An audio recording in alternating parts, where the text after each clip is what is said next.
Hello and welcome to the Daily Comic and Collectible, episode 532.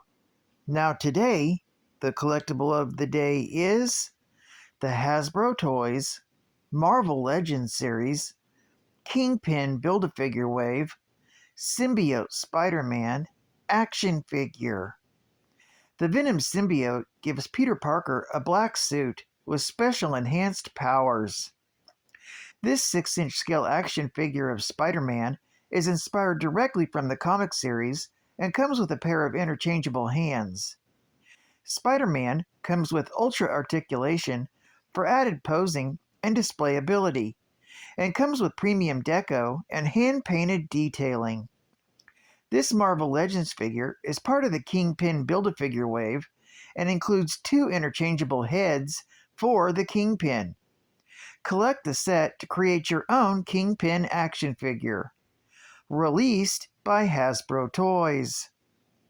Now, the comic of the day is Web of Spider-Man, Volume 1, Issue number 37, with a cover date of April 1988.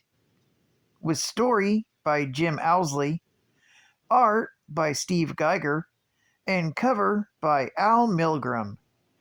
This issue is titled, When Strikes the Slasher. The story opens with the police investigating a murder of a woman whose body's been dumped in a field. The woman, a fashion model, had her throat slashed with a straight razor. They're convinced that this is the 3rd victim of a killer that's been dubbed the Slasher. With the police facing heavy criticism from the press, the fashion industry pooled money to hire Dakota North, a private detective, to assist the police on the case. The detective on the scene is unimpressed with her involvement, thinking that she is capitalizing on the grisly murders.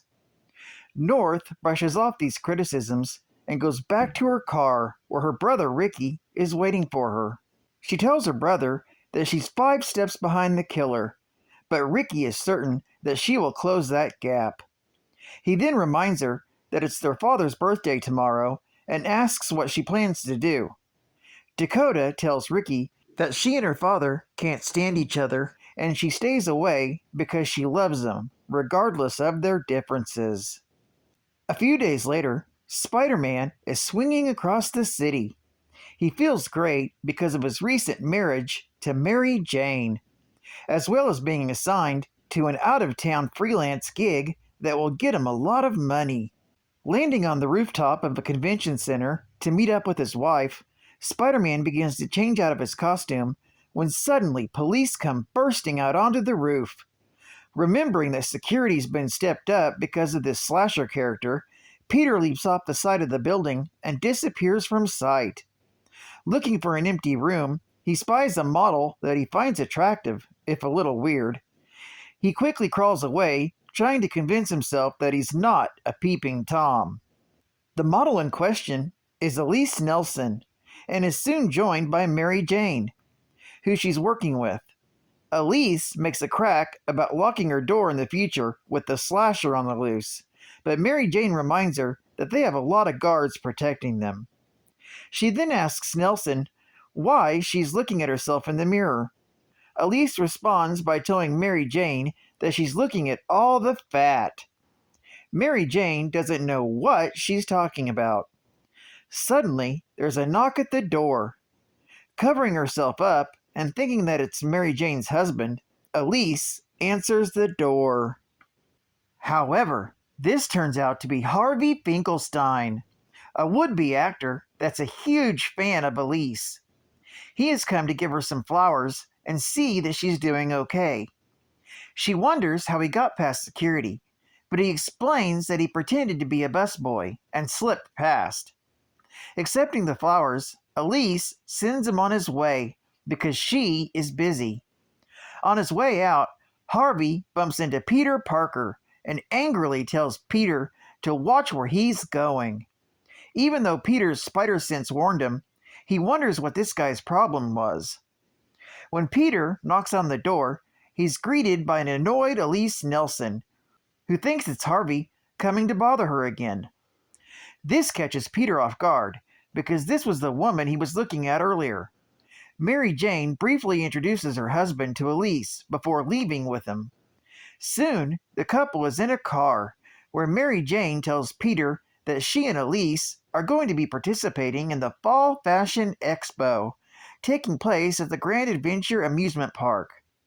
Peter then tells her that he can't be there because of his new photo assignment. This disappoints Mary Jane, but Peter explains that he needs the gig to pay his tax bill. That's when Mary Jane tells him that she already paid it for him. This makes Peter feel bad, because he feels as though he's not doing his part in their marriage. Peter says he'll check out the expo after all, saying that he can keep an eye out for her because of this slasher. Mary Jane tells him to go on the assignment, as she doesn't need him to babysit her all the time. Later, at the unemployment line, Harvey Finkelstein is waiting for his turn. His mind is focused on trying to get Elise to notice him. He wonders how he can do it.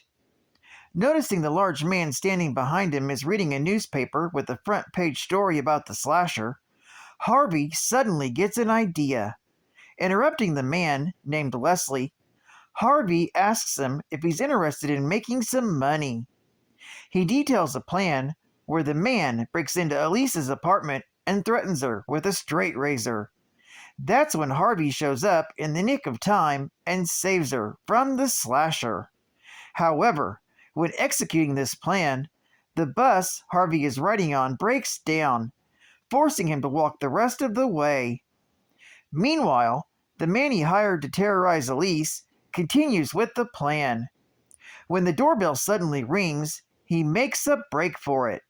However, it isn't Harvey coming to the rescue, but Mary Jane and Peter Parker. Telling them that she was just attacked by the slasher, Peter tells the two women to stay put while he goes after him, leaping down the fire escape. Peter can't find any trace of the attacker, and his spider sense doesn't pick up anything at all. Unsure where the man went, Peter runs out of the alley and bumps right into Dakota North. Up in Elise's apartment, Dakota explains that she and her brother had come by to talk to her because she was at all the fashion shows where the slasher took a victim. Dakota suspects that the killer may have an obsession with her.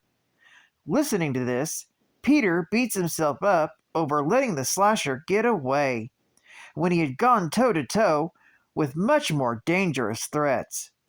However, he decides that there's no way he's leaving town now.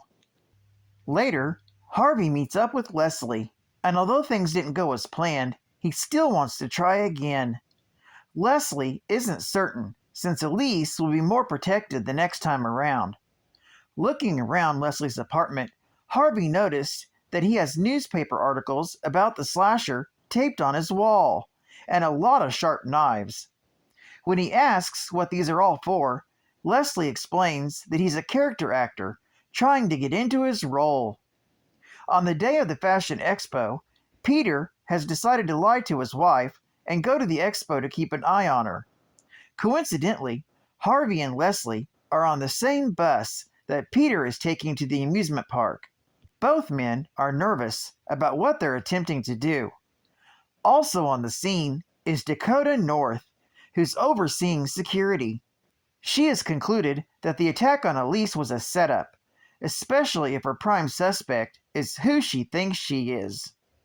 With the authorities guarding the building where the models are getting ready, Peter begins lurking around to keep an extra eye on things.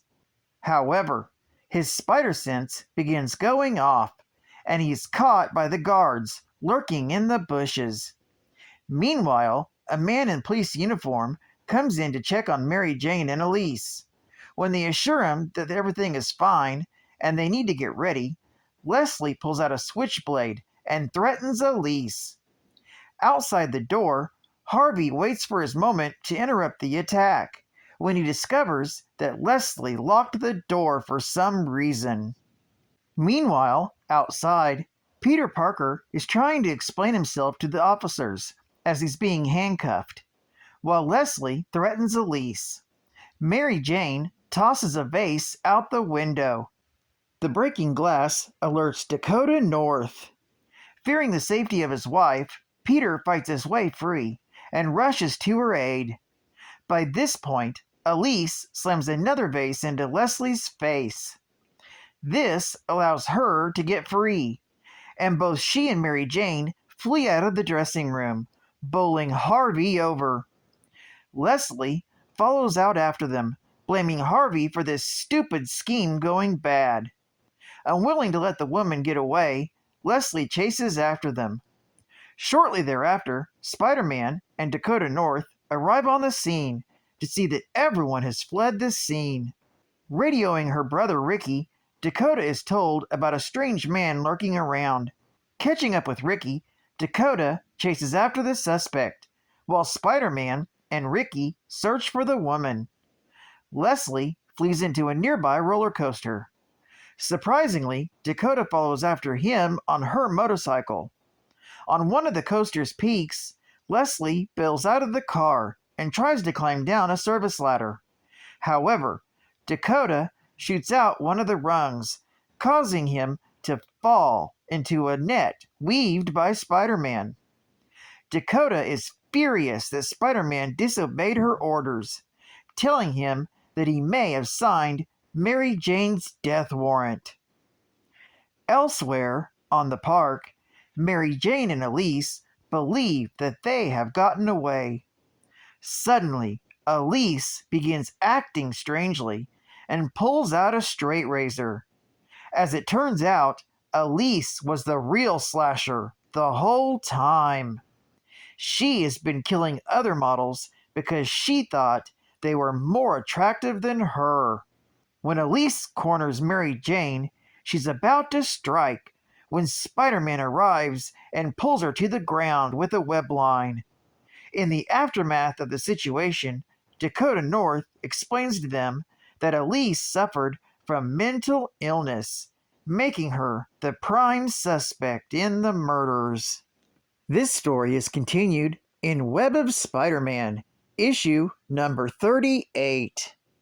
Geek Fact: when Spider-Man mentions about going up against more dangerous threats, specifically, he's thinking about Wolverine and Firelord.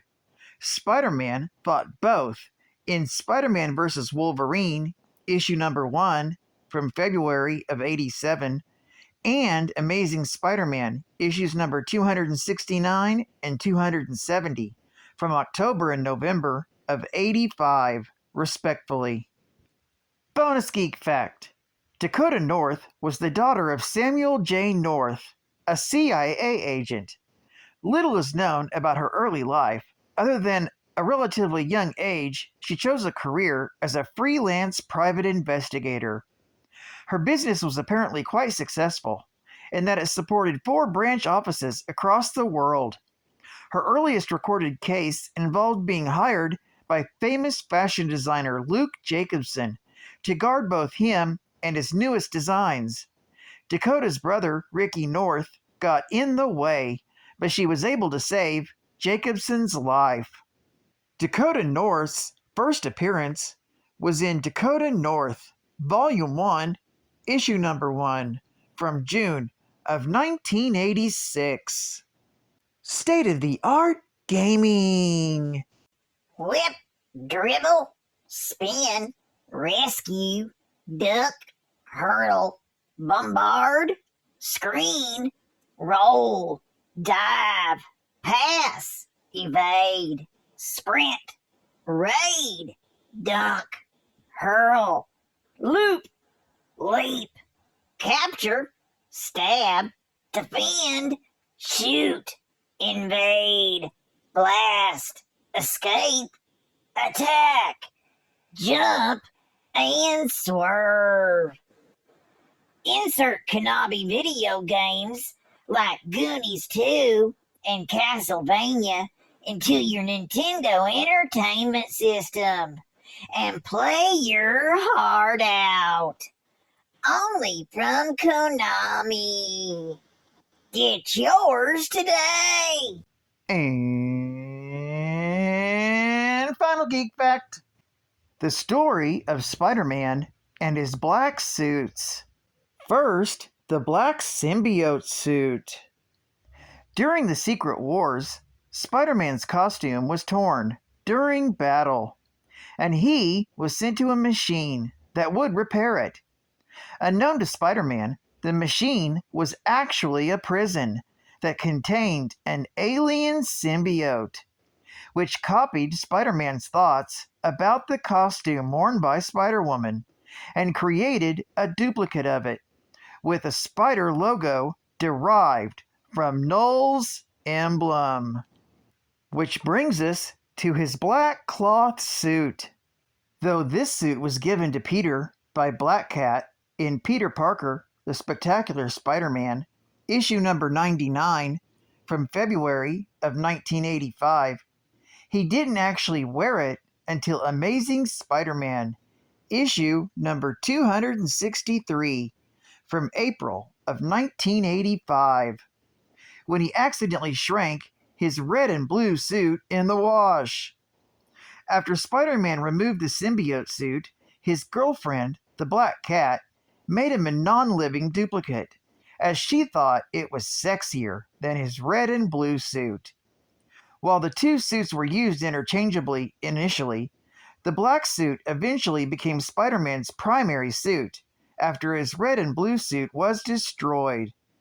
The suit also provided Spider-Man with an extra advantage of stealth in the night due to its dark color. Well, I'd like to thank you for joining me for another Daily Comic and Collectible, and I hope to see you again Monday. This is Cat Fan Comics Man, and I'll catch you on the flip. Over and out.